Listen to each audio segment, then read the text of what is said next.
ada macam-macam metode. Ada teknik inquiry, ya. Ini mahasiswa dibiarkan untuk menemukan jawabannya sendiri, dia akan mencari gitu ya. Kemudian teknik discovery, ini juga teknik yang sering digunakan. Kemudian teknik untuk tim, kemudian teknik modul, ya. Kemudian teknik belajar mandiri. Nah, kupas, tuntas, mantap. Assalamualaikum warahmatullahi wabarakatuh. Selamat ketemu kembali di pembahasan metodik khusus. Pembahasan metodik khusus sangat penting kita pelajari karena nanti seorang nakes, seorang bidan harus menyampaikan pesan ke masyarakat, baik itu individu maupun kelompok. Untuk itu pada kali ini kita akan membahas tentang metode latihan keterampilan, yaitu drill method. Untuk metode drill method atau latihan keterampilan ini sering digunakan untuk mencapai pembelajaran keterampilan tertentu supaya mahasiswa bisa cepat, bisa kompeten di dalam satu keterampilan. Untuk itu maka metode drill ini sangat sering digunakan. Untuk metode drill atau keterampilan khusus ini suatu cara mengajar di mana mahasiswa akan melaksanakan kegiatan-kegiatan latihan agar mahasiswa memiliki ketangkasan atau keterampilan yang lebih tinggi dari apa yang dipelajarinya. Itu. Jadi contohnya kalau kita ke mahasiswa memberikan keterampilan pertolongan persalinan misalkan, supaya mahasiswa cepat bisa melaksanakan keterampilan tersebut, sering kita gunakan untuk metode drill. Nah, di dalam metode drill ini, contoh kalau kita ibaratkan kita latihan menembak gitu ya.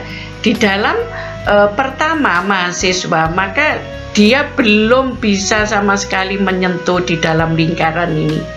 Supaya mahasiswa bisa sampai menemukan tak panahnya itu ke titik tengah, maka sering kita gunakan metode drill. Jadi dari yang sebelumnya tidak mengenai sama sekali, kemudian latihan berikutnya dia sudah bisa masuk di lingkaran ini tetapi belum ke fokusnya.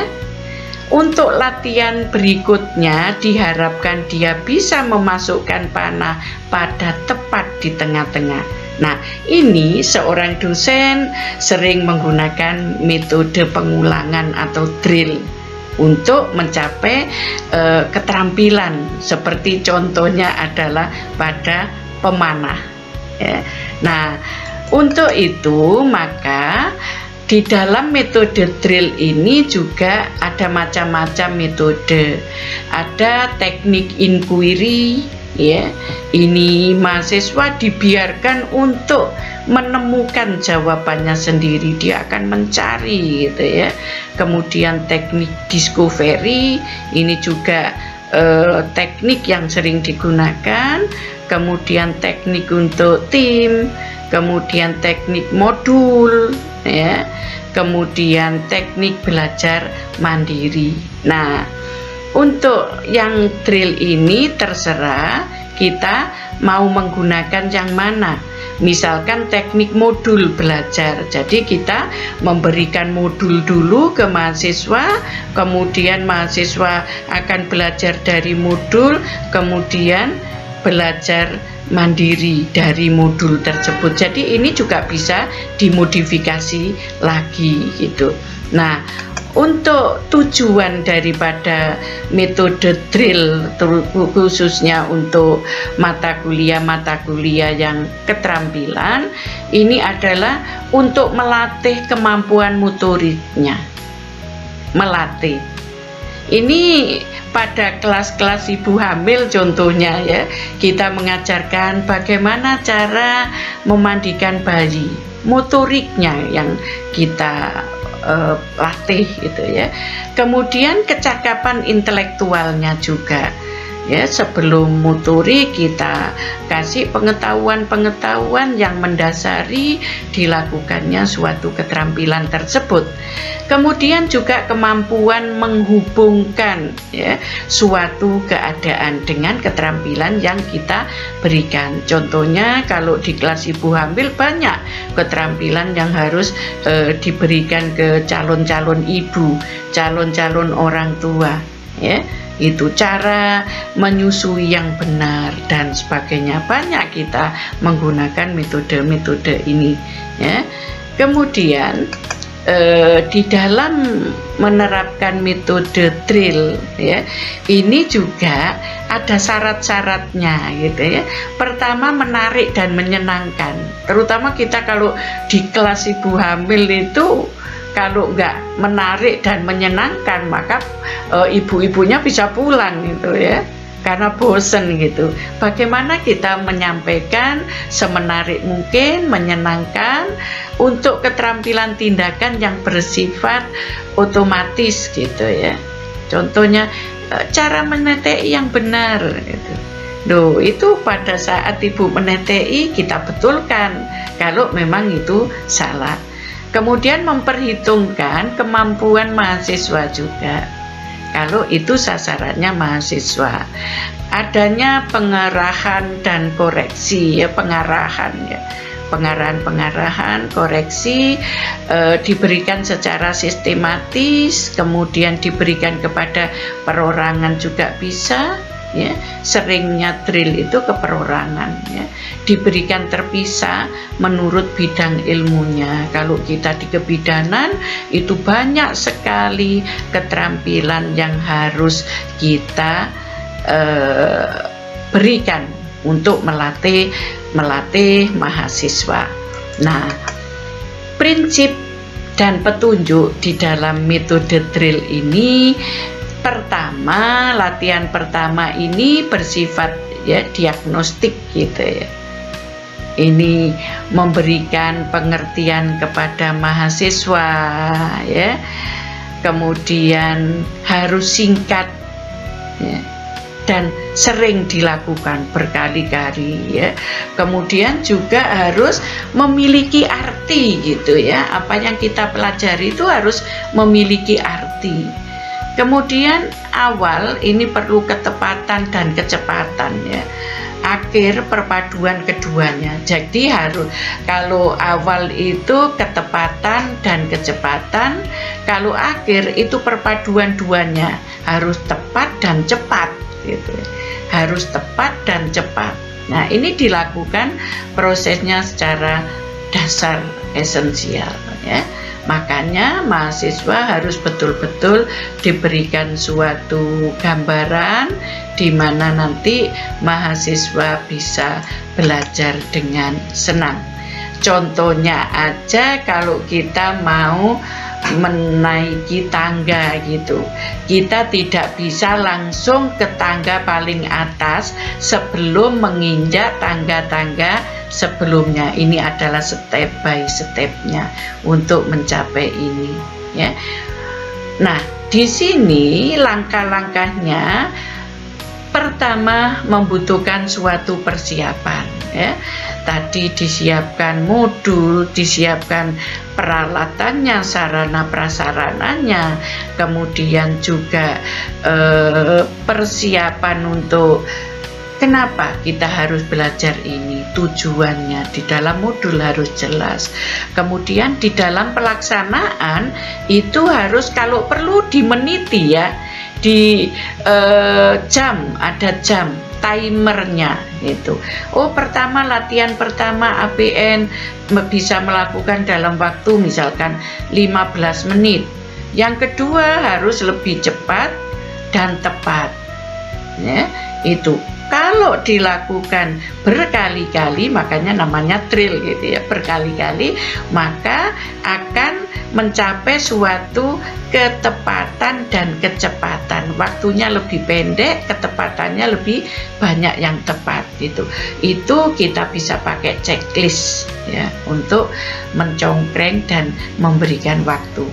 Kalau terus-menerus maka sebelum ke pasien itu mahasiswa sudah kompeten di alat peraga atau di lab kelas. Kemudian penutup ini adalah harus ada evaluasi dan tindak lanjut. Di dalam evaluasi kita memberikan suatu koreksi. Tadi yang pertama tadi kekurangannya apa, waktunya berapa, yang kedua, yang ketiga dan seterusnya. Kemudian rencana tindak lanjut ke depannya bagaimana gitu ya. Oke. Kemudian untuk persiapan tadi, apa yang harus kita lakukan di dalam persiapan? Pertama, kita merumuskan tujuan yang akan dicapai itu apa.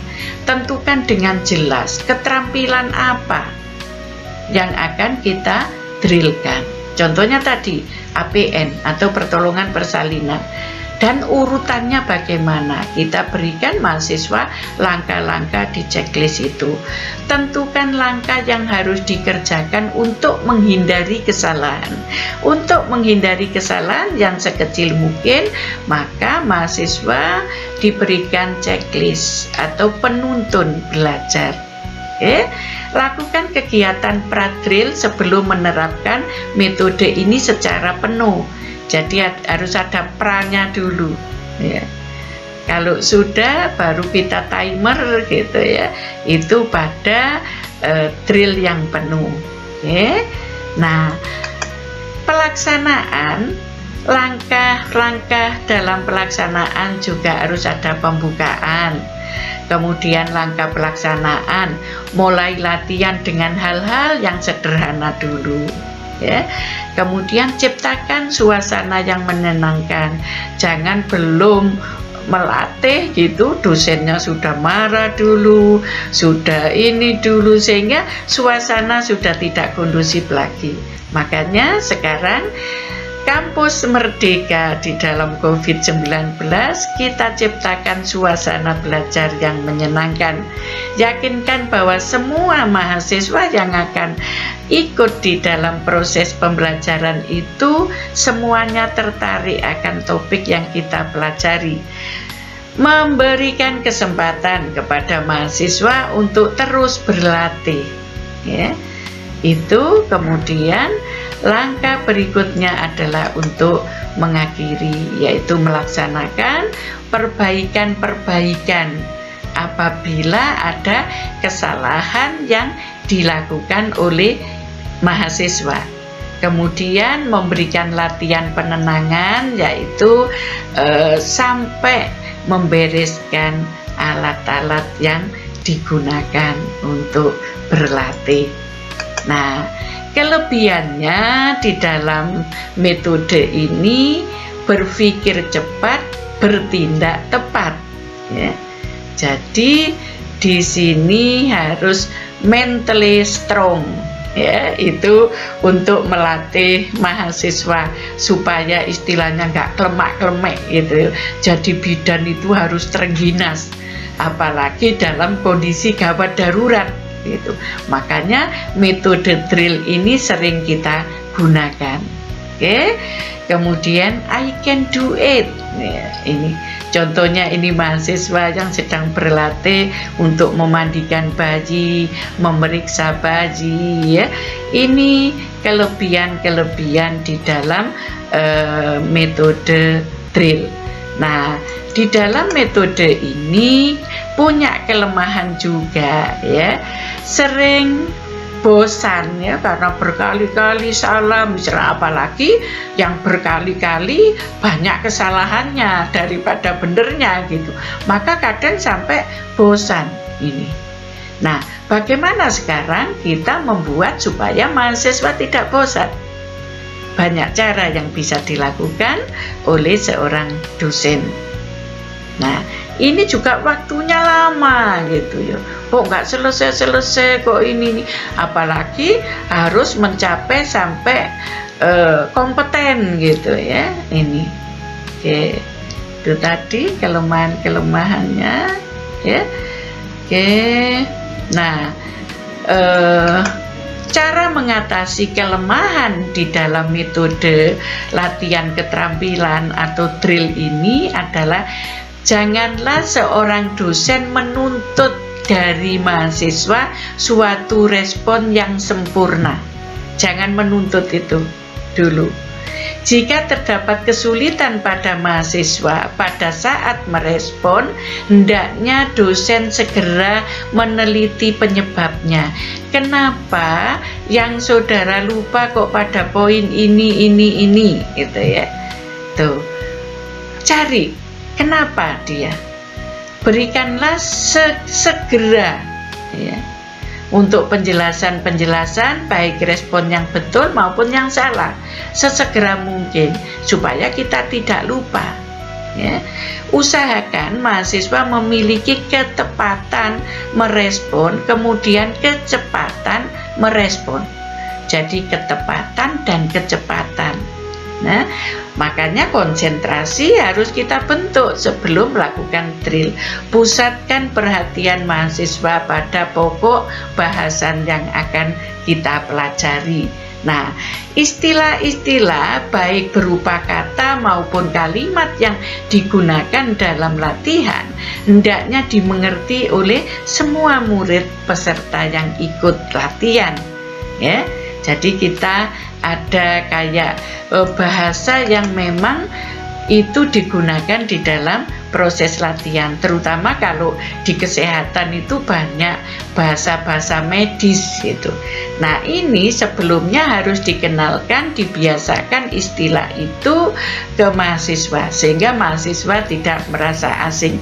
Itu tadi cara mengatasi apabila ada kelemahan-kelemahan sehingga bisa meminimalkan kekurangan yang ada. Metode drill ini sangat baik untuk melatih mahasiswa dalam mencapai kompetensi keterampilan-keterampilan. Itu tadi untuk bahasan metode melatih keterampilan atau drill method. Mudah-mudahan bermanfaat. Saya akhiri cukup sekian. Wassalamualaikum warahmatullahi wabarakatuh. Jangan lupa subscribe, share, like, komen. Matur nuwun.